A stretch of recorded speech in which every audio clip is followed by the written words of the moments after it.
futbal je tá najväčšia politika na svete, lebo určite je to také iné náboženstvo.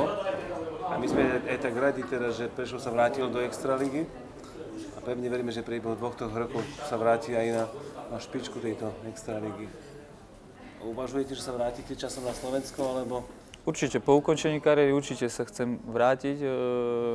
Ani ma to neláka niekde inde a stále hovorím, že stále ma to láka do toho Prešova sa vrátiť naspäť. Hoci najkrajšie roky som možno zažil v Žiline, ale ozaj do toho Prešova ma to láka.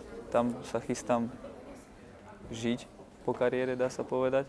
A tie veľké návraty na východ, možno tých legionárov, ja mám zrejme tiež takú malú skúsenosť, lebo dlhé roky som bol mimo a vrátil som sa do Prešova, tak ja verím teda, že vytvoríme podmienky po vašom futbalovom dôchodku, aby ste sa mohli venovať či už futbalu alebo iným záľubám, aby to prospelo aj mestu, aj regiónu, no a aby ste boli vy aj spokojní.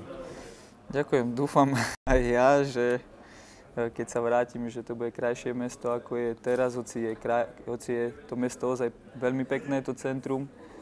A hovorím, sme tretie najväčšie mesto na Slovensku, takže takto by nás mali aj ostatné mesta, kraje rešpektovať, takto by nás mali brať a som veľmi rád, že sa o to snažíte zo všetkých síl.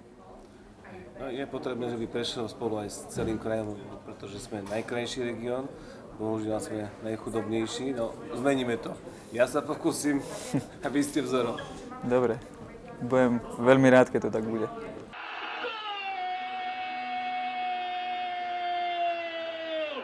Stano Šesták!